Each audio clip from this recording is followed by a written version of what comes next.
건배! 고생들 했다오. 장례식장 안이 웃음소리로 가득했습니다.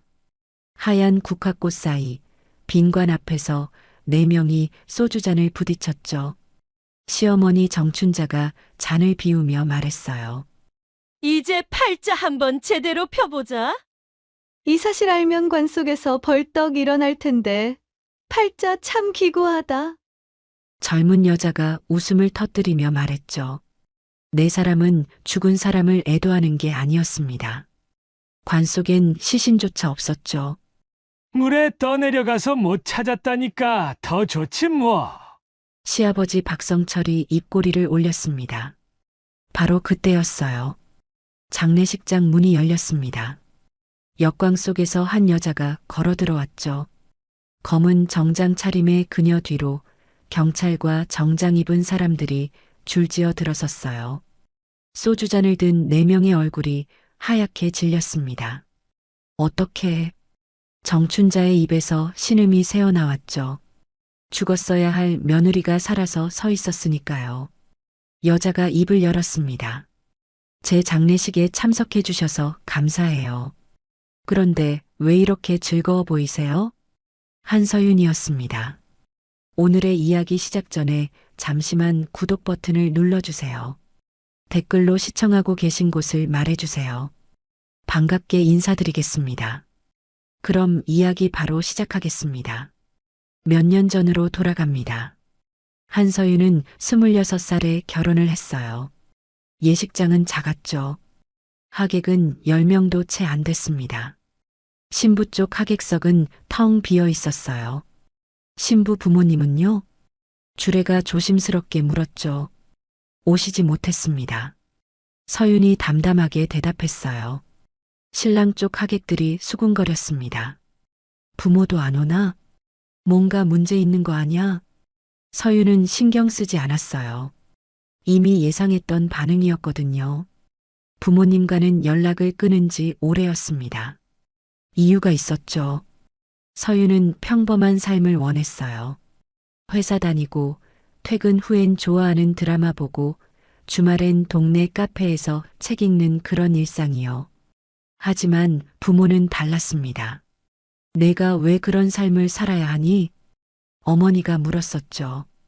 그냥 좋아서요. 우린 내가 이어받길 바랐어. 아버지의 목소리는 단호했어요. 서윤은 고개를 저었습니다. 전 제 방식대로 살고 싶어요. 그날 이후 연락이 끊겼죠. 서윤은 스스로 독립했어요. 작은 원룸에서 생활하며 백화점 명품관에서 일했습니다. 월급은 넉넉하진 않았지만 자유로웠어요. 그렇게 1년쯤 지났을 때 박재민을 만났습니다.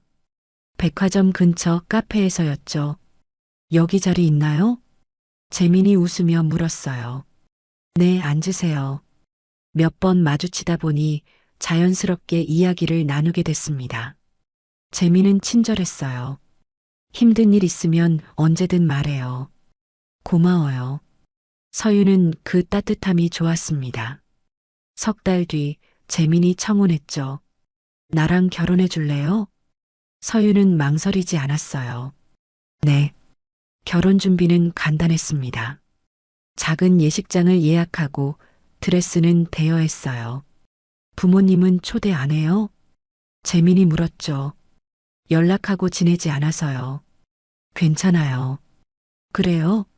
그럼 우리 둘이서 시작하면 되죠. 재민은 이해해주는 것처럼 보였습니다. 결혼식 날 서윤은 혼자 대기실에 앉아 있었어요. 거울 속 자신을 바라봤죠. 이제 새로운 가족이 생기는 거야. 마음이 설렜습니다. 식이 끝난 뒤 시댁 식구들과 첫 식사 자리가 마련됐어요. 장소는 족발집이었습니다. 우리 집이야. 직접 운영하거든. 시어머니 정춘자가 말했어요. 앞으로 자주 와야 할 거야. 명절엔 당연히 오는 거고. 서윤이 고개를 숙였습니다.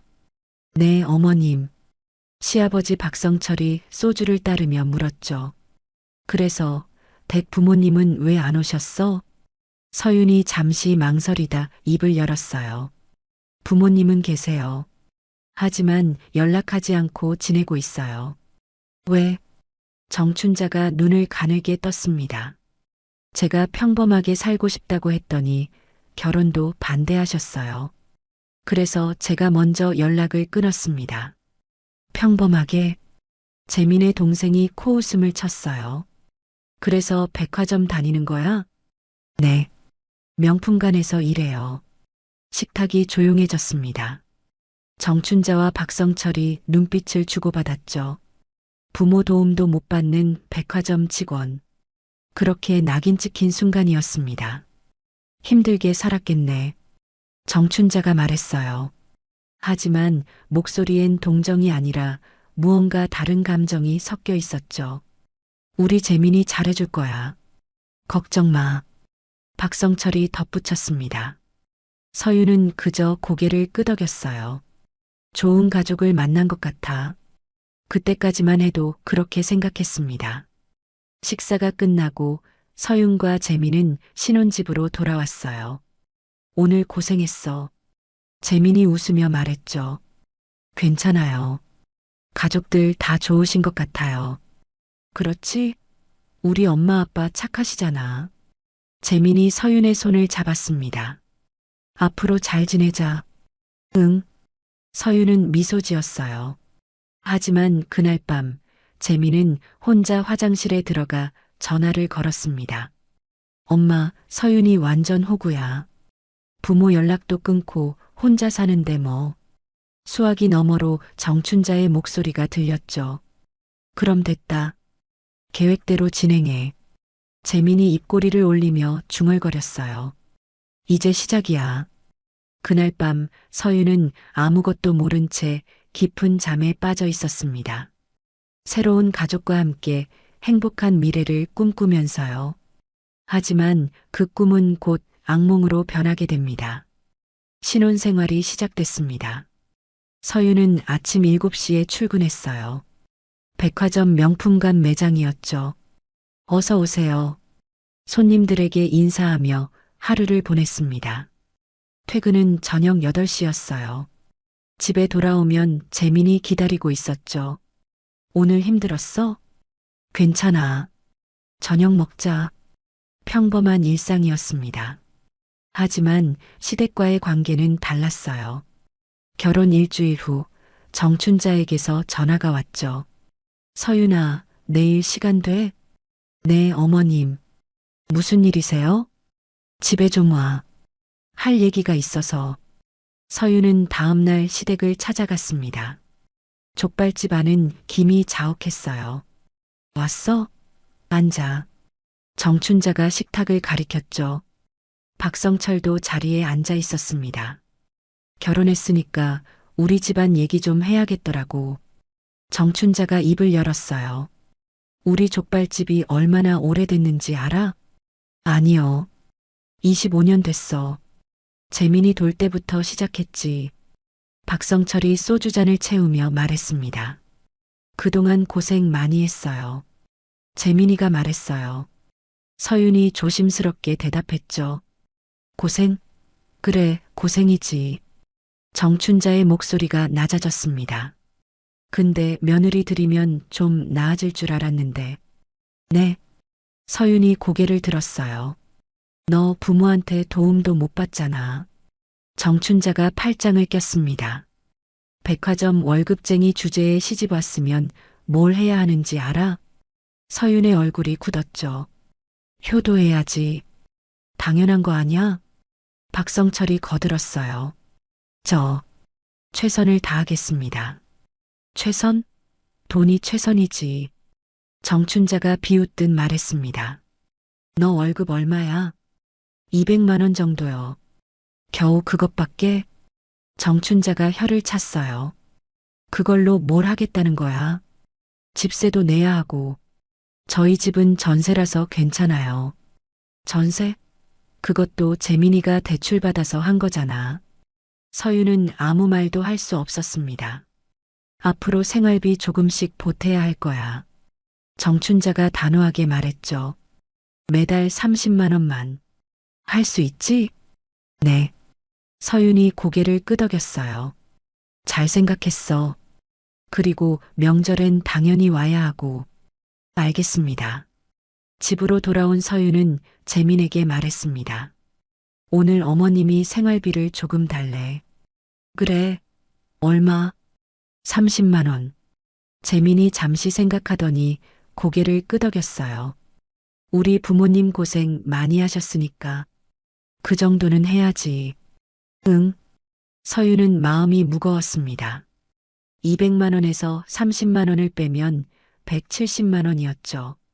거기서 교통비, 식비, 용돈을 빼면 남는 게 거의 없었어요.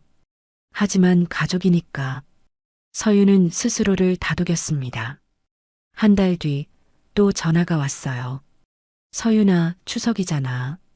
정춘자의 목소리였죠. 네, 어머님. 갈 준비하고 있어요. 준비는 무슨? 와서 음식 만들어야지. 네. 혼자 하면 힘들잖아. 며느리가 도와야지. 서윤은 추석 전날 시댁에 갔습니다. 오후 2시부터 밤 11시까지 주방에 서 있었어요. 전 부치고 나물 무치고 고기 굽고. 어휴, 그렇게 하면 언제 다 해? 정춘자가 옆에서 지적했죠. 빨리빨리 해야지.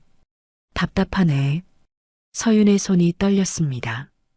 칼질하다 손가락을 베었어요. 아, 왜 다쳤어? 정춘자가 힐끗 쳐다봤습니다. 반창고 붙이고 계속해. 시간 없어. 네. 서윤은 반창고를 붙이고 다시 칼을 잡았어요. 추석 당일 친척들이 모였습니다. 재민이 결혼했다며? 고모가 물었죠. 응, 저기 있어. 정춘자가 주방에 있는 서윤을 가리켰어요. 며느리가 일은 잘해? 글쎄, 부모 도움도 못 받는 애라 걱정이야. 정춘자의 목소리가 낮아졌습니다. 그래도 백화점 다니잖아. 백화점 직원이 뭐 대단한 줄 알아? 월급 고작 200인데. 친척들이 수군거렸어요. 서윤은 주방에서 그 소리를 다 들었습니다. 얼굴이 화끈거렸죠. 하지만 아무 말도 할 수 없었어요. 식사가 끝나고 설거지를 하는데 신우이가 다가왔습니다. 언니 힘들지? 아니, 괜찮아. 우리 엄마 좀 세시긴 해. 근데 나쁜 분은 아니야. 신우이가 조심스럽게 말했어요. 알아. 이해해. 서윤이 웃으며 대답했죠. 그래도 언니가 우리 오빠 잘 챙겨주니까 고마워. 당연한 거지. 집에 돌아온 서윤은 침대에 쓰러졌습니다. 온몸이 쑤셨어요. 재민이 옆에 누우며 물었죠. 오늘 고생했어. 응. 우리 부모님이 좀 까다로우시긴 하지? 아니야. 괜찮아. 서윤은 그렇게 말했지만 눈물이 핑 돌았습니다. 평범한 삶을 선택한 건데 왜 이렇게 힘들까? 그날 밤 서윤은 오랜만에 부모님 생각을 했어요. 연락을 끊은 지 2년이 넘었죠. 지금 연락하면 뭐라고 하실까? 하지만 전화기를 들 수 없었습니다. 스스로 선택한 길이었으니까요. 다음 날 출근길에 백화점 앞을 지나는데 누군가 서윤을 불렀어요. 서윤 씨? 돌아보니 백화점 부매니저였습니다. 네, 팀장님. 요즘 표정이 안 좋던데 괜찮아요? 네, 괜찮습니다. 혹시 집에 무슨 일 있어요? 아니에요. 신혼이라 적응 중이에요. 서윤이 애써 웃었죠. 그래요? 힘들면 언제든 말해요. 감사합니다. 서윤은 매장으로 들어갔습니다. 손님들에게 미소 지으며 인사했어요. 어서 오세요. 밝은 목소리였죠. 하지만 그 미소 뒤엔 깊은 피로가 숨어 있었습니다. 그날 저녁 정춘자에게서 또 전화가 왔어요. 서윤아, 이번 주말에 와. 네, 어머님. 족발 배달 주문이 많이 들어왔거든. 손 좀 보태줘. 알겠습니다. 서윤은 전화를 끊고 한숨을 내쉬었습니다. 언제까지 일해야 하지. 하지만 거절할 수 없었어요. 며느리였으니까요. 그 주말 서윤은 새벽 5시에 시댁으로 향했습니다. 거리는 아직 어두웠어요. 족발집 문을 열자 정춘자가 앞치마를 입고 서 있었죠. 왔어? 빨리 들어와. 네, 어머님. 서윤이 안으로 들어갔습니다. 주방엔 거대한 가마솥이 놓여 있었어요. 오늘 주문이 50개야. 점심까지 다 준비해야 해. 정춘자가 족발을 가리켰습니다. 저기 있는 거 다 삶아야 해. 할 수 있지? 네. 서윤은 긴 집게를 들었어요. 뜨거운 김이 얼굴을 때렸죠. 가까이 가. 그래야 제대로 뒤집지. 정춘자가 서윤을 가마 앞으로 밀었습니다. 열기가 피부를 찔렀어요. 서윤이 조심스럽게 족발을 뒤집었죠. 너무 느려. 빨리빨리 해야 한다니까. 네. 땀이 이마를 타고 흘러내렸습니다. 손이 미끄러웠어요. 집게를 놓칠 뻔했죠. 조심해. 족발 떨어뜨리면 어떡하려고.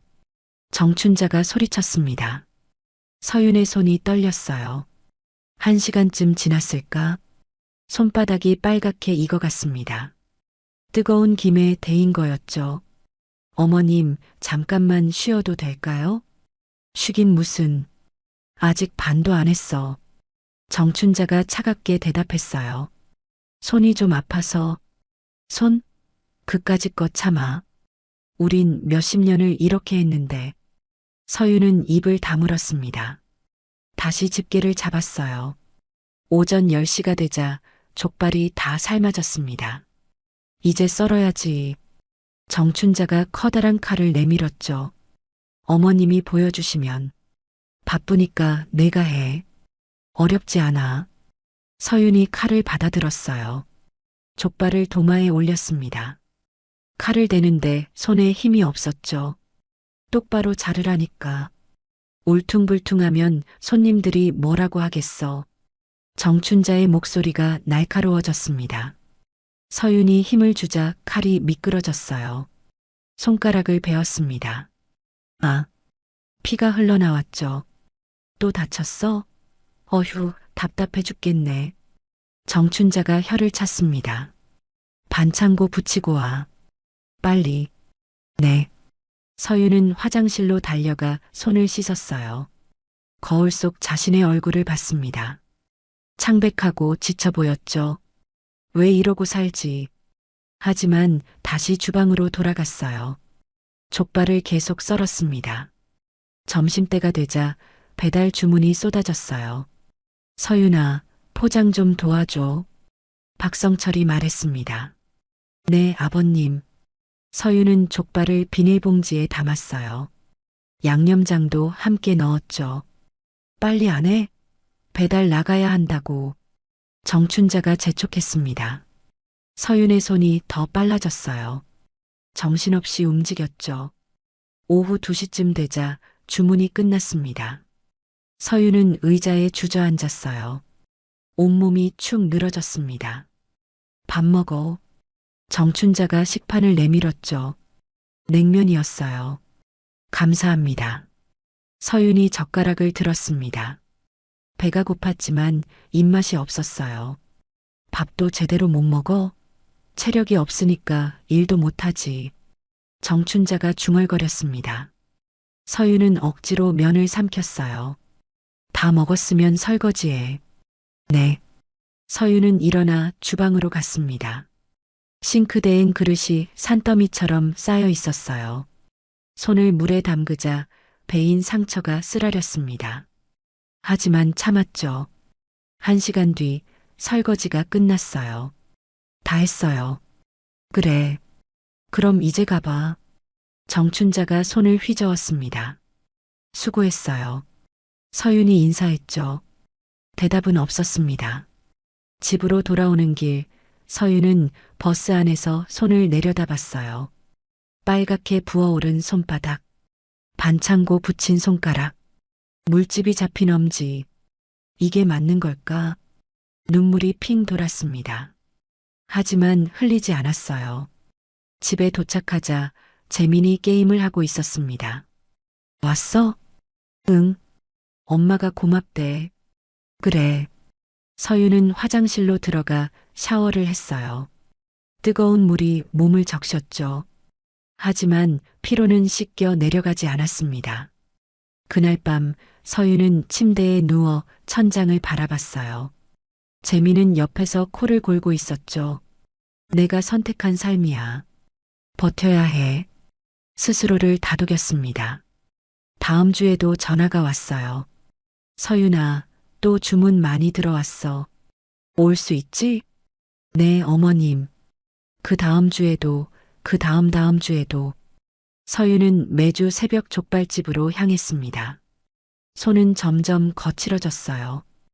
허리는 자주 아팠죠. 백화점 동료가 물었습니다. 서윤 씨, 요즘 많이 피곤해 보여요. 아니에요. 괜찮아요. 손은 왜 그래요? 다쳤어요? 아, 이거요? 요리하다가 살짝. 서윤이 손을 숨겼어요. 조심하세요. 병원 가보는 게 좋겠어요. 네, 알겠습니다. 하지만 병원에 갈 시간도 여유도 없었죠. 어느 날 정춘자가 새로운 요구를 했습니다. 서윤아, 생활비 좀 더 올려줄 수 있어? 얼마나요? 50만 원만. 50만 원이요? 서윤의 목소리가 떨렸어요. 왜 못해? 우리가 너 먹여 살리는 것도 아니고. 아니에요. 할게요. 잘 생각했어. 전화를 끊은 서윤은 통장을 확인했습니다. 잔고는 거의 바닥이었어요. 어떻게 하지? 머리가 복잡했습니다. 재민에게 말하자니 또 부모님 편을 들게 뻔했죠. 혼자 견뎌야 해. 서윤은 그렇게 결심했습니다. 하지만 마음 한구석에선 작은 의문이 자라고 있었어요. 정말 이게 가족인가? 그 의문은 점점 커져갔습니다. 며칠 뒤 서윤은 시댁 주방에서 또다시 족발을 삶고 있었어요. 땀이 비 오듯 흘러내렸죠. 정춘자가 옆에서 지켜보고 있었습니다. 그래도 요즘 좀 나아졌네. 처음보단. 감사합니다. 근데 서윤아. 네. 너 부모 진짜 연락 안 해? 네. 연락 안 합니다. 그럼 유산 같은 거 기대하지 마. 정춘자가 웃으며 말했어요. 아무것도 기대하지 않아요. 그래. 그게 나아. 서윤은 고개를 숙였습니다. 내가 뭘 기대하겠어. 이미 아무것도 기대하지 않고 있었으니까요. 그날 오후 집으로 돌아온 서윤은 거울 앞에 섰어요. 거울 속 자신은 낯설었습니다. 몇 달 전만 해도 웃고 있던 얼굴. 지금은 지쳐 있었죠. 언제까지 이렇게 살아야 할까? 그때는 몰랐습니다. 더 큰 계획이 자신을 향해 다가오고 있다는 걸. 결혼한 지 석 달이 지났습니다. 어느 저녁 재민이 퇴근한 서윤에게 말을 꺼냈어요. 서윤아, 보험 하나 들어야 할 것 같아. 보험? 서윤이 고개를 들었죠. 응. 우리 둘 다 일하잖아. 혹시 모를 일 대비해야지. 재민이 서류 뭉치를 꺼냈습니다. 두꺼웠어요. 무슨 보험인데? 적금이랑 연금이랑 실손보험 다 묶인 거야. 회사에서 단체로 가입하면 싸게 해준대. 서윤이 몇 장 넘겨봤습니다. 전문 용어 투성이었죠. 이게 다 필요한 거야? 당연하지. 나중에 애 낳으면 학자금도 필요하고 아프면 병원비도 들잖아. 재민이 웃으며 말했어요. 너도 알잖아. 부모님 도움 못 받으니까 우리끼리 준비해야지. 서윤이 잠시 망설였습니다. 금액이 좀 큰 것 같은데. 괜찮아. 월 납입금은 얼마 안 돼. 나도 같이 들 거야. 그래. 응. 우리 미래를 위한 거잖아. 서윤이 고개를 끄덕였어요. 알았어. 펜을 들어 서명란에 이름을 써내려갔습니다. 1장, 2장, 3장. 총 15장이었죠. 다 썼어. 고마워. 내가 회사에 제출할게. 재민이 서류를 챙겨 넣었습니다. 그날 밤 재민은 서류를 들고 밖으로 나갔어요. 어머니를 만나러 간 거였죠. 카페에서 정춘자와 마주 앉았습니다. 됐어? 정춘자가 물었어요. 응. 서명 다 받았어. 재민이 서류를 내밀었죠. 정춘자가 서류를 펼쳐봤습니다. 사망보험금 30억. 수익자 배우자. 입꼬리가 올라갔어요. 잘했다. 1년만 기다리면 되는 거지? 그래. 면책 기간만 넘기면 돼. 정춘자가 커피를 한 모금 마셨습니다. 그 다음엔? 그때 이소연이 알아서 하겠지. 재민이 휴대폰을 꺼냈어요. 지금 연락해볼까? 그래. 재민이 전화를 걸었습니다. 소연아, 나야. 어디야? 수화기 너머로 여자 목소리가 들렸죠. 나, 집이야. 왜? 잘 됐네. 지금 엄마랑 있는데 너도 와. 알았어. 20분 뒤에 갈게. 전화를 끊고 재민이 어머니를 봤습니다. 곧 올 거야. 그래, 20분 뒤 젊은 여자가 카페로 들어왔어요. 이소연이었습니다. 어머니, 안녕하세요. 왔어?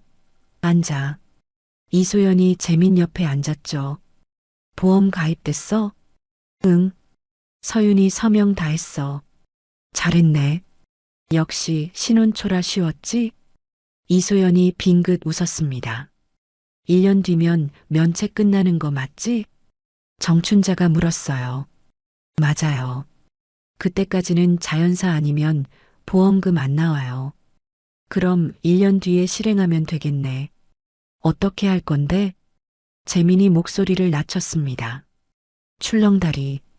이소연이 말했어요. 출렁다리? 응. 가족 나들이 가는 척하고 거기 가는 거야. 사람 많을 때. 그래서 밀면 돼. 난간 낮으니까 쉬워.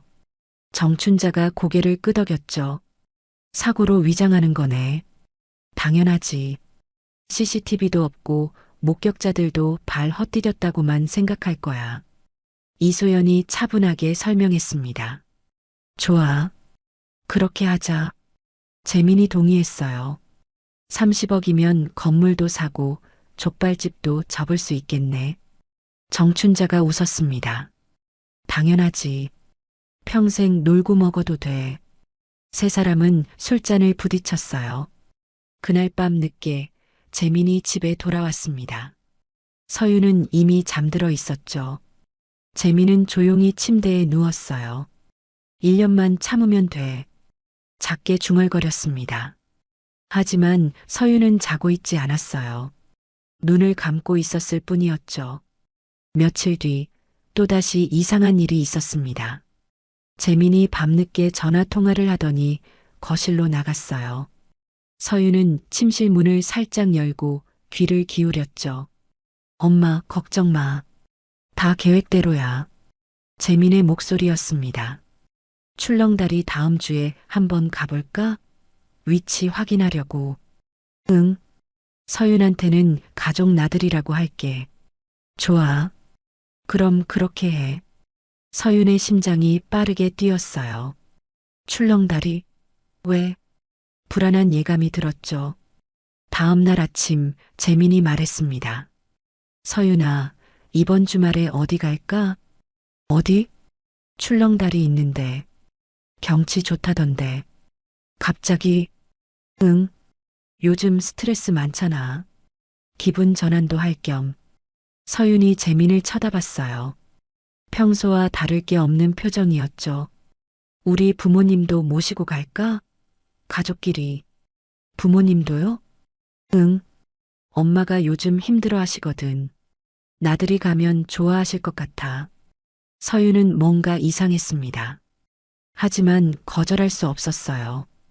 그럴까요? 그래. 내가 말씀드릴게. 재민이 웃으며 전화를 꺼냈죠. 그날 저녁 서윤은 혼자 소파에 앉아 있었습니다. 머릿속이 복잡했어요. 보험, 출렁다리, 1년. 단어들이 맴돌았죠. 연결되지 않는 것 같으면서도 뭔가 이어지는 느낌이었습니다. 설마 생각하기 싫었어요.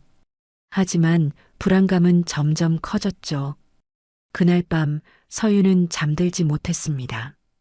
재민이 옆에서 코를 골고 있었어요. 서유는 천장을 바라봤죠. 내가 너무 예민한 걸까? 스스로를 의심했습니다. 하지만 직감은 계속 경고하고 있었어요. 뭔가 잘못됐어. 새벽 3시쯤 서유는 조용히 일어났습니다. 거실로 나가 재민의 가방을 뒤졌어요. 서류가 있었죠. 보험 가입 확인서. 서윤이 서류를 펼쳤습니다. 사망보험금 30억 원. 수익자 박재민. 손이 떨렸어요. 면책기간 1년. 숨이 막혔습니다. 이게 뭐지? 서류를 더 읽어 내려갔어요. 가입일은 석 달 전. 본인이 서명한 날이었죠. 그때 그 서류가 이거였어? 머리가 복잡했습니다.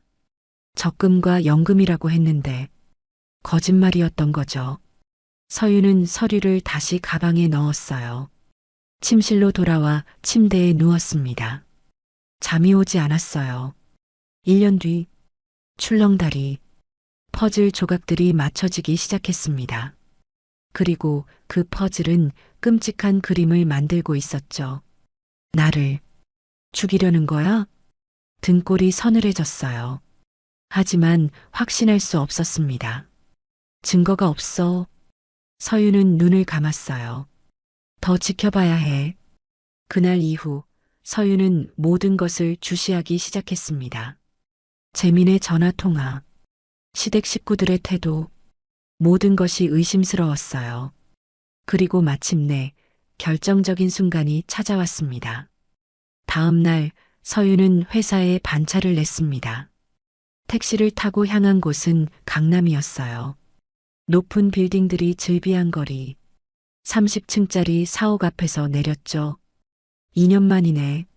심호흡을 하고 로비로 들어갔습니다. 어디 찾으세요? 안내 데스크 직원이 물었죠. 한태성 회장님 뵈러 왔습니다. 예약 있으세요? 없지만 따님이라고 전해주세요. 직원의 눈이 커졌어요. 잠시만요. 전화를 걸더니 위를 쳐다봤습니다. 30층으로 올라가시면 됩니다. 감사합니다. 서윤이 엘리베이터에 올랐어요. 층수가 올라갈수록 심장이 빨리 뛰었죠. 뭐라고 하실까? 문이 열렸습니다. 비서가 기다리고 있었어요. 이쪽으로 오세요. 복도를 지나 회장실 문 앞에 섰죠. 비서가 노크했습니다. 회장님, 따님 오셨습니다. 들어오라고 해. 낮고 무거운 목소리였어요. 서윤이 문을 열고 들어갔습니다. 넓은 회장실. 통유리 너머로 서울 시내가 한눈에 보였죠. 책상 앞에 한 남자가 앉아 있었어요. 60대 초반. 서윤의 아버지 한태성이었습니다. 앉아라. 서윤이 소파에 앉았어요. 아버지도 맞은편에 앉았죠. 2년 만이구나. 네. 잘 지냈니? 예. 짧은 대답이었습니다. 한태성이 서윤을 바라봤어요. 얼굴이 많이 상했구나. 그래요? 살도 빠지고 손도 거칠어졌어. 아버지의 눈빛이 깊어졌죠. 무슨 일이 있었니? 서윤이 입술을 깨물었습니다. 눈물이 핑 돌았어요.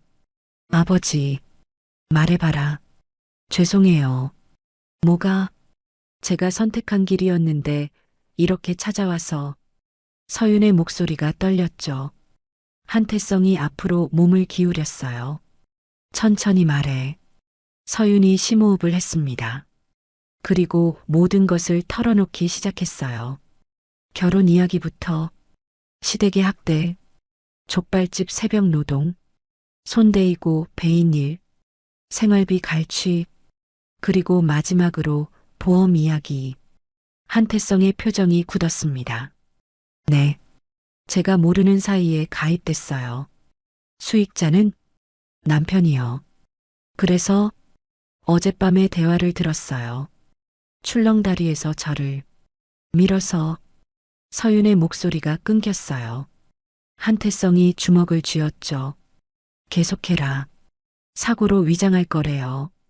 1년 뒤에, 1년 뒤면 넉 달 남았어요. 회장실이 조용해졌습니다.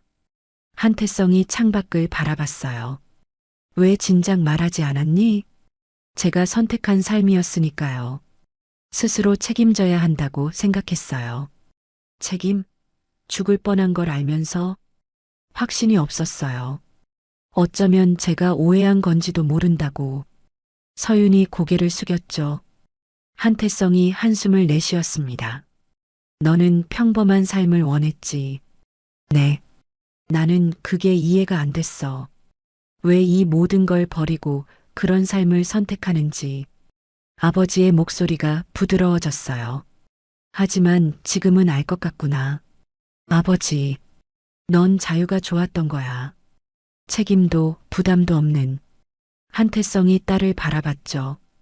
그런데 그 자유가 이렇게 너를 위험에 빠뜨릴 줄은 몰랐구나. 죄송합니다.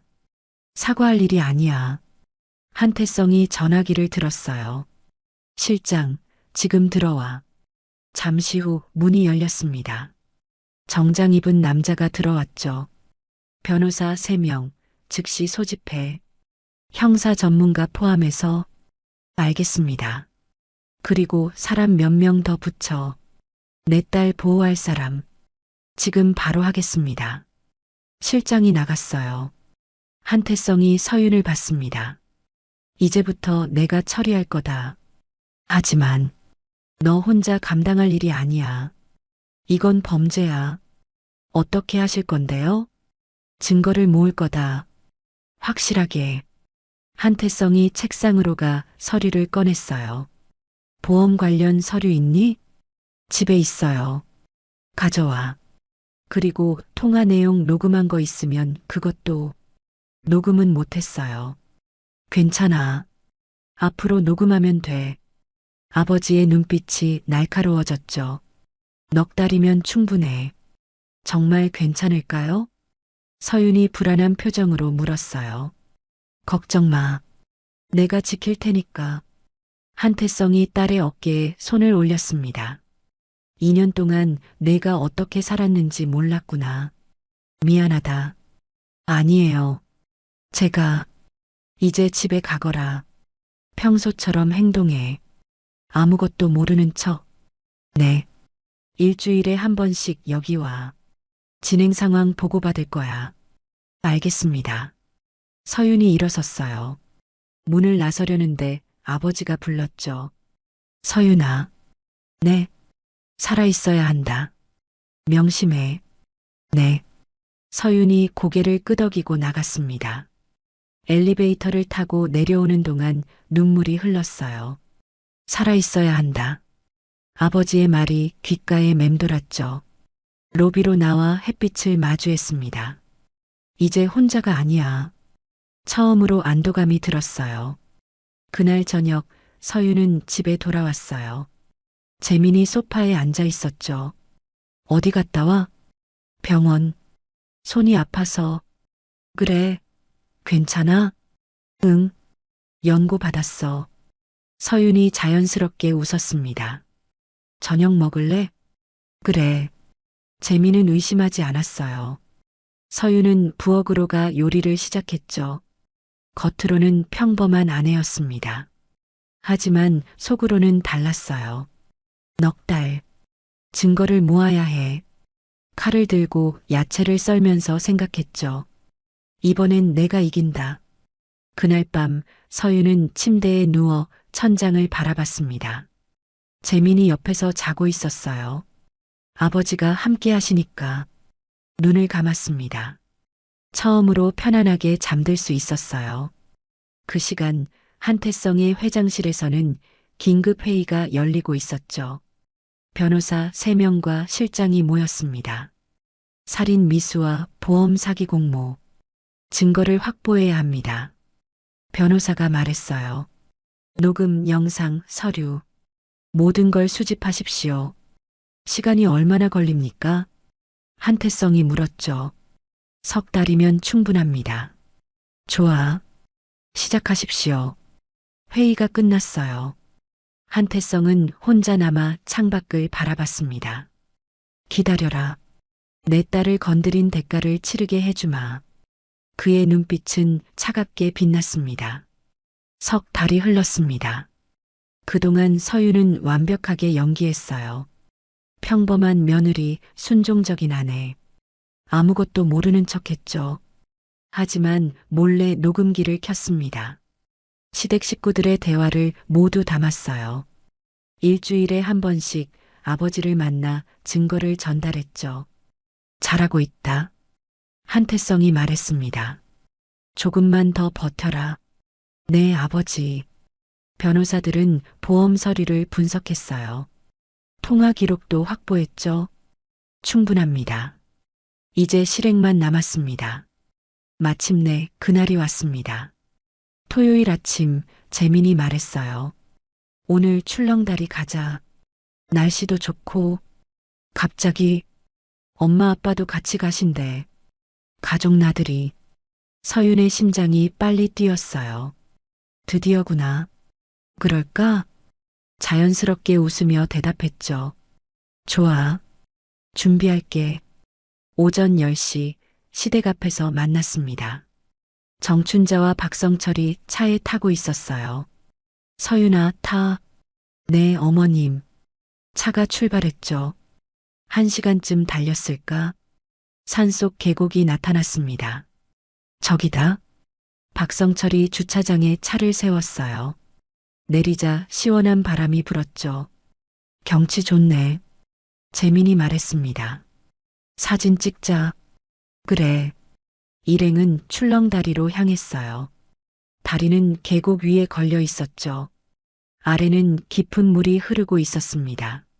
무섭다. 서윤이 난간을 잡았어요. 괜찮아. 내가 있잖아. 재민이 손을 잡아줬습니다. 하지만 그 손은 차갑게 느껴졌어요. 다리 중간쯤 왔을 때였죠. 정춘자가 갑자기 말했습니다. 서윤아, 저기 좀 봐. 경치 좋다. 어디요? 서윤이 난간 쪽으로 몸을 기울였어요.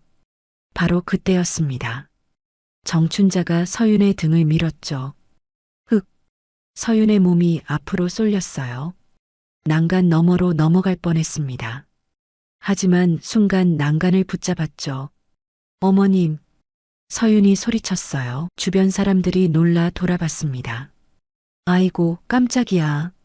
정춘자가 연기를 했어요. 미끄러졌어? 조심해야지. 괜찮아? 재민이 달려와 서윤을 붙잡았습니다. 하지만 그 눈빛은 실망으로 가득했어요. 실패했어. 서윤은 그걸 알았죠. 집에 가요. 무서워요. 그래, 가자. 일행은 주차장으로 돌아왔습니다. 차 안은 침묵으로 가득했어요. 정춘자와 박성철이 눈빛을 주고받았죠. 다음 기회를 노려야 해. 집에 도착한 서윤은 곧바로 화장실로 들어갔습니다. 휴대폰을 꺼내 아버지에게 문자를 보냈어요. 실행됐어요. 증거 확보했습니다. 곧 답장이 왔죠. 잘했다. 이제 마무리한다. 서윤이 거울을 봤습니다. 창백한 얼굴이었어요. 조금만 더. 심호흡을 하고 밖으로 나왔죠. 재민이 소파에 앉아 있었습니다. 괜찮아? 응. 놀랐어. 조심해야지. 위험한 곳이었어. 재민의 말투는 평범했어요. 하지만 서윤은 알았죠. 거짓말이야. 그날 밤 재민은 밖으로 나가 전화를 걸었습니다. 서윤은 문틈으로 귀를 기울였어요. 엄마, 실패했어. 어떻게 된 거야? 정춘자의 목소리가 들렸죠. 사람들이 너무 많았어. 눈치챌 뻔했어. 다음엔 확실하게 해야 해. 알았어. 기회를 다시 만들게. 서윤은 녹음기를 껐습니다. 이것으로 충분해. 다음 날 서윤은 아버지를 만났어요. 녹음 파일을 전달했죠. 들어보세요. 한태성이 재생 버튼을 눌렀습니다. 재민과 정춘자의 대화가 흘러나왔어요. 실패했어. 다음엔 확실하게. 한태성의 얼굴이 굳었습니다. 이제 움직이겠습니다. 변호사가 말했어요. 경찰에 고발하시겠습니까? 아니. 한태성이 고개를 저었죠. 더 확실한 방법이 있어. 무슨 뜻입니까? 장례식을 치를 거야. 네. 서윤이 눈을 크게 떴어요. 서윤이 죽은 걸로 만드는 거지. 한태성이 설명했습니다. 출렁다리에서 떨어져 실종됐다고 발표해. 시신은 못 찾았다고. 그럼 장례식을 치르는 거야. 그들이 원하는 대로. 변호사가 고개를 끄덕였어요. 그때 보험금을 청구하겠죠. 맞아. 그 순간 체포하는 거야. 하지만 위험하지 않습니까? 서윤은 안전한 곳에 있을 거야. 한태성이 딸을 봤죠. 넌 죽은 사람이 되는 거다. 며칠만. 알겠습니다. 서윤이 대답했어요. 무섭지 않니? 아니요. 끝낼 수 있다면. 그날부터 계획이 실행됐습니다. 사흘 뒤 뉴스가 나왔어요. 계곡에서 실종 사고. 29살 여성 수색 중. 재민이 뉴스를 보며 전화를 걸었죠. 엄마 봤어? 응. 드디어구나. 이제 장례 준비해야지. 보험금은 언제 나와? 한 달 뒤래. 시신 못 찾으면 사망 처리된대. 좋아. 기다리자. 서윤은 안전가옥에 숨어 있었습니다. 창밖을 바라보며 생각했어요. 곧 끝나. 며칠이 지나자 수색이 중단됐죠. 시신 발견 못함. 사망 추정. 공식 발표가 났습니다. 재민은 장례식장을 예약했어요. 3일장으로 할게요. 관은 빈 걸로 하시겠습니까? 네. 시신이 없으니까요. 장례식 날짜가 잡혔습니다. 그날 서윤은 정장을 입고 거울을 봤어요. 마지막이야. 한태성이 옆에 섰죠. 준비됐니? 네. 가자. 내 장례식에. 차가 출발했습니다. 장례식장을 향해. 그곳에서 모든 게 끝날 예정이었죠. 차 안에서 서윤은 창밖을 바라봤어요. 이제 진짜 끝이야. 주먹을 쥐었습니다. 곧 도착할 장례식장. 그곳에서 죽은 사람이 살아 돌아올 거예요. 그리고 진실이 드러날 겁니다. 모든 거짓말이 무너지는 순간. 서윤은 그 순간을 기다리고 있었죠. 장례식장 입구에 고 한서윤이라는 현수막이 걸렸습니다. 문상객은 거의 없었어요. 시댁 식구들과 몇몇 친척뿐이었죠. 빈소안 관 앞에 영정 사진이 놓여 있었습니다. 하지만 관 속은 텅 비어 있었어요. 정춘자가 검은 상복을 입고 앉아 있었죠. 눈물은 없었습니다. 오히려 입꼬리가 살짝 올라가 있었어요. 고생 많으셨습니다. 몇몇 사람들이 조문했습니다. 네, 감사합니다. 정춘자가 건성으로 대답했어요. 박성철도 옆에 앉아 있었죠. 무표정한 얼굴. 슬픔은 찾아볼 수 없었습니다. 재민은 상주석에 앉아 고개를 숙이고 있었어요. 하지만 눈은 웃고 있었죠. 드디어 끝났어. 오후 2시쯤 친척들이 모였습니다. 조문이 끝나자 분위기가 바뀌었어요. 이제 식사나 하자. 박성철이 일어났습니다. 그래야지. 정춘자도 따라 일어났죠. 별실로 자리를 옮겼어요. 상을 차리고 술을 꺼냈습니다. 고생했어, 재민아. 삼촌이 잔을 따라줬어요. 괜찮습니다. 재민이 잔을 받았죠. 젊은 나이에 과부되다니 안 됐다. 뭐 어쩔 수 없죠. 재민의 목소리엔 슬픔이 없었습니다.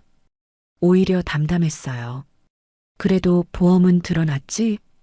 고모가 조심스럽게 물었습니다. 정춘자가 빙긋 웃었어요. 당연하지. 우리가 바보야? 얼마나 되는데? 30억. 뭐? 30억? 친척들의 눈이 커졌죠. 대박이네. 그 돈이면 뭐든 할 수 있겠어. 건물 사야지, 건물. 박성철이 소주를 마시며 말했습니다. 족발집은 접을 거야. 이제 건물주 되는데. 부럽다, 정말. 친척들이 부러운 눈빛으로 쳐다봤어요. 정춘자가 잔을 들었습니다. 다들 한 잔씩 하자고. 좋지. 술잔이 부딪혔어요. 장례식장이 아니라 축하형 같았죠. 그나저나 며느리 시신은 못 찾았어? 응. 물에 떠내려갔대. 정춘자가 대수롭지 않게 말했습니다. 그게 더 좋지 뭐. 장례 비용도 안 들고. 맞아. 관도 비어 있잖아. 허허, 그것도 그렇네. 사람들이 웃음을 터뜨렸어요. 죽은 사람을 애도하는 자리가 아니었습니다. 돈을 계산하는 자리였죠. 재민아, 보험금 언제 나와? 한 달 뒤요. 빨리 나왔으면 좋겠다. 저도요. 재민이 술을 마셨습니다. 그때 문이 열렸어요. 젊은 여자가 들어왔죠. 이소연이었습니다. 늦어서 죄송해요. 왔어?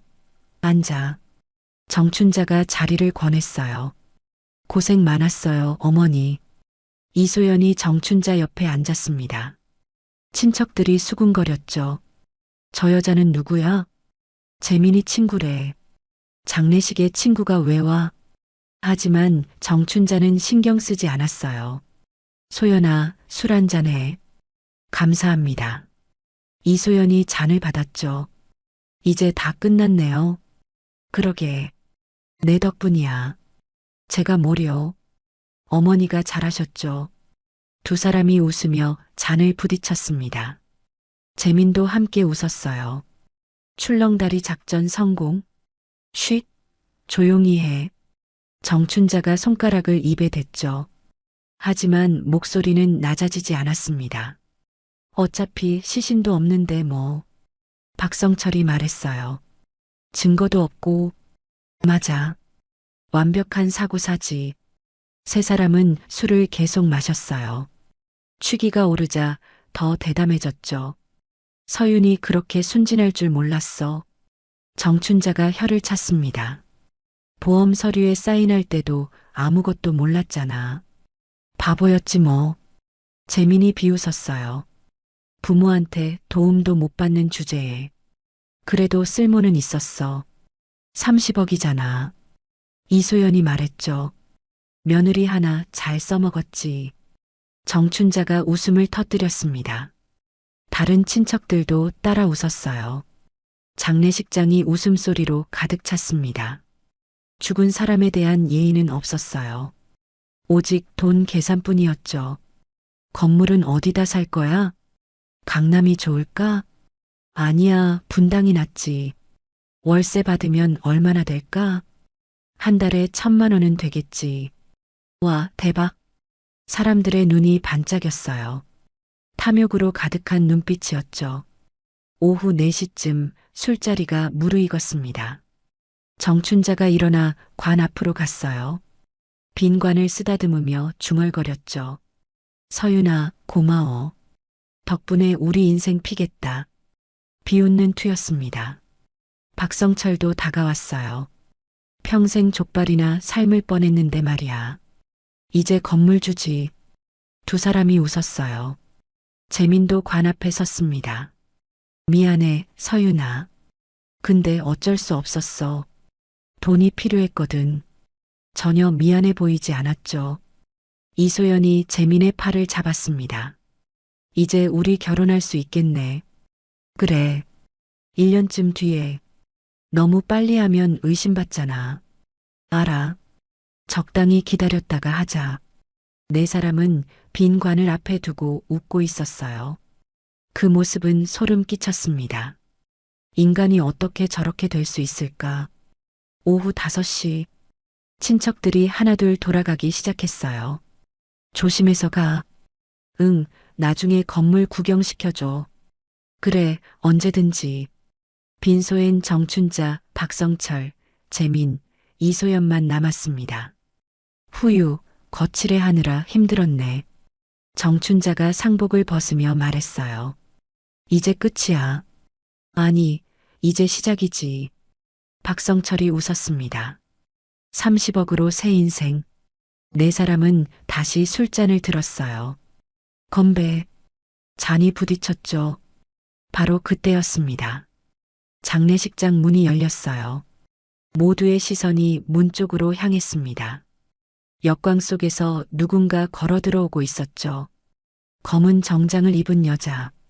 그 뒤로 여러 사람들이 따라 들어왔어요. 정춘자의 얼굴이 하얗게 질렸습니다. 손에 들고 있던 술잔이 바닥에 떨어졌어요. 어떻게? 떨리는 목소리가 새어나왔죠. 박성철도 얼어붙었어요. 재민의 입이 벌어졌습니다. 이소연은 뒤로 물러섰죠. 죽었어야 할 사람이 살아서 걸어 들어오고 있었으니까요. 한서윤이었습니다. 한서윤이 천천히 걸어 들어왔습니다. 그 뒤로 한태성 회장이 나타났어요. 정장 입은 변호사 3명, 그리고 경찰관 5명이 함께였죠. 정춘자가 뒷걸음질 쳤습니다. 이게 무슨... 목소리가 떨렸어요. 서윤이 빈 관 앞에 섰습니다. 관 뚜껑을 쓰다듬으며 말했죠. 제 장례식에 참석해 주셔서 감사합니다. 차분한 목소리였어요. 그런데 왜 이렇게 즐거워 보이셨어요? 재민이 얼굴이 새하얗게 질렸습니다. 서윤아, 내가 어떻게... 죽었어야 했죠? 서윤이 재민을 똑바로 쳐다봤어요. 출렁다리에서 떨어져서. 박성철이 벽에 붙었습니다. 아니, 우리가... 변명하지 마세요. 서윤이 손을 들었죠. 한태성이 앞으로 나왔습니다. 내 소개를 하겠네. 무거운 목소리였어요. 나는 한태성이야. 한서윤의 아버지. 뭐? 정춘자의 입이 떡 벌어졌습니다. 한태성? 그 한태성? 대한그룹 회장이시죠. 변호사가 명함을 내밀었어요. 정춘자가 명함을 받아들었습니다.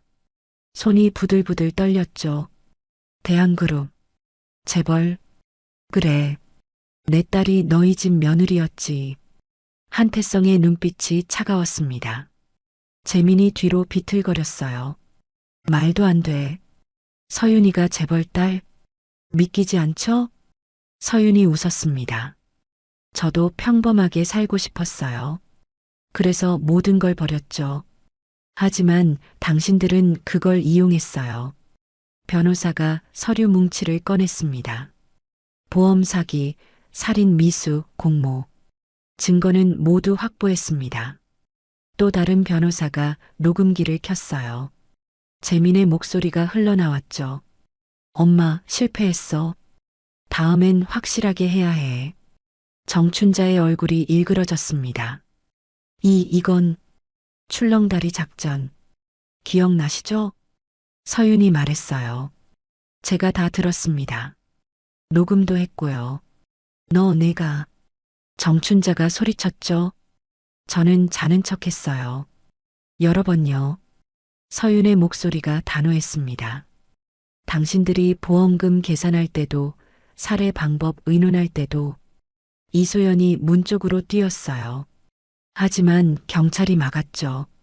어디 가시려고요? 전 몰랐어요. 몰랐다고요?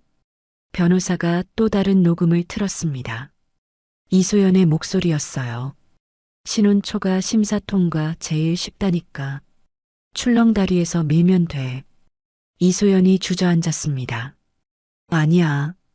저건 당신이 처음 계획을 제안했죠. 서윤이 차갑게 말했어요. 보험 설계부터 살해 방법까지. 경찰관이 수갑을 꺼냈습니다. 정춘자, 박성철, 박재민, 이소연. 살인 미수 및 보험 사기 혐의로 체포합니다. 싫어. 나 안 가. 정춘자가 소리쳤어요. 하지만 경찰은 가차 없었습니다. 수갑이 채워졌죠. 나 억울해. 그 계집애가 거짓말하는 거야. 증거가 있습니다. 변호사가 서류를 펼쳤어요. 보험 가입 서류, 통화 기록, 녹음 파일, 출렁다리 CCTV 영상도 확보했습니다. 당신이 며느리를 민 장면이 선명하게 찍혀 있죠. 정춘자의 얼굴이 흑빛이 됐습니다. 재민이 서윤에게 다가가려 했어요. 서윤아, 오해야. 나는 오해? 서윤이 재민을 똑바로 봤습니다. 30억짜리 보험이 오해인가요? 출렁다리 가족 나들이가 오해인가요? 제 장례식에서 웃으며 건물 얘기하신 것도 오해인가요? 재민이 입을 다물었어요. 할 말이 없었죠. 저는 당신을 사랑했어요. 서윤의 목소리가 떨렸습니다. 평범한 삶을 함께 살고 싶었어요. 하지만 당신은 저를 돈으로 계산했죠. 재민이 고개를 숙였습니다. 경찰이 그를 끌고 나갔어요. 박성철도 순순히 따라갔습니다. 이소연은 울며 끌려갔죠. 살려주세요. 제발. 하지만 아무도 그녀의 말을 듣지 않았습니다. 마지막으로 정춘자가 남았어요. 수갑찬 채 서윤을 노려봤죠. 너 같은 계집애가 우릴 속였어? 속인 게 아닙니다. 서윤이 차분하게 말했어요. 저는 그냥 살고 싶었을 뿐이에요. 평범하게, 자유롭게. 하지만 당신들이 그걸 허락하지 않았죠. 정춘자가 이를 갈았습니다. 재벌 딸 주제에 왜 숨기고 살았어? 그게 잘못인가요? 서윤의 눈에 눈물이 고였어요. 제가 누구든 학대해도 되는 건 아니잖아요. 새벽마다 족발 삼키며 손대이고, 생활비 뜯기고, 월급 갈취당하고. 그게 며느리 맞나요? 정춘자는 아무 말도 하지 못했습니다. 경찰이 그녀를 끌고 나갔어요. 나라고. 비명이 복도에 울려 퍼졌죠. 장례식장이 조용해졌습니다. 서윤이 빈관 앞에 섰어요. 한태성이 딸 옆에 섰죠. 괜찮니? 네, 아버지. 잘 견뎠구나. 아버지 덕분이에요. 한태성이 딸의 어깨를 감쌌습니다. 이제 집으로 가자. 네. 두 사람이 장례식장을 나섰어요. 밖에는 햇살이 따스했습니다. 서윤이 하늘을 올려다봤어요. 이제 진짜 자유네요. 그래. 이제 내가 원하는 대로 살아라. 평범하게요? 응. 내가 원한다면. 서윤이 미소 지었습니다. 진짜 미소였어요. 그날 저녁 뉴스가 나왔습니다. 대한그룹 회장 딸 살인 미수 사건 피해자로 밝혀져. 시댁 식구들 30억 보험금 노리고 살해 시도. 현재 전원 구속 기소. 세상이 떠들썩했어요. 하지만 서윤은 조용히 커피를 마시고 있었죠. 작은 카페에서 창밖을 바라보며 생각했습니다. 평범한 게 이렇게 소중한 건지 몰랐어. 핸드폰이 울렸어요. 아버지였습니다. 서윤아, 회사 일 도와줄 생각 없니? 아니요, 아버지. 여전히 평범하게 살고 싶니? 네. 그게 제가 원하는 삶이에요. 한태성이 웃었습니다. 알았다. 내 마음대로 해라. 감사합니다. 전화를 끊었어요. 서윤은 다시 커피를 마셨습니다. 따뜻했어요. 이제 시작이야. 진짜 내 삶. 그렇게 서윤의 새로운 인생이 시작됐습니다. 석 달 뒤 법정에서 판결이 났어요. 정춘자 살인 미수로 징역 15년, 박성철 공모죄로 징역 10년, 박재민 살인 미수 및 보험 사기로 징역 20년, 이소연 공모 및 교사로 징역 12년. 모두 중형을 받았죠. 서윤은 법정에 있었습니다. 판결문을 들으며 생각했어요. 이제 정말 끝이구나. 법정을 나서는데 기자들이 몰려들었죠. 한서윤 씨, 한 말씀 해주세요. 서윤이 걸음을 멈췄습니다. 마이크 앞에 섰어요. 저는 평범한 삶을 원했을 뿐입니다. 하지만 그걸 이용한 사람들이 있었죠. 사람을 돈으로 계산하는 순간 그 인생은 이미 끝난 겁니다. 짧은 말이었어요. 하지만 무게가 있었죠. 서유는 고개를 숙이고 떠났습니다. 그날 밤 서유는 작은 원룸에 혼자 앉아 있었어요. 재벌가 딸이지만 여전히 평범하게 살기로 했죠. 창밖을 바라봤습니다. 별이 빛나고 있었어요. 이제 진짜 내 인생이야. 미소 지었습니다. 그리고 새로운 내일을 기다렸어요. 자유로운, 평범한, 행복한 내일을. 지금까지 사연 빛나는 밤이었습니다. 감사합니다.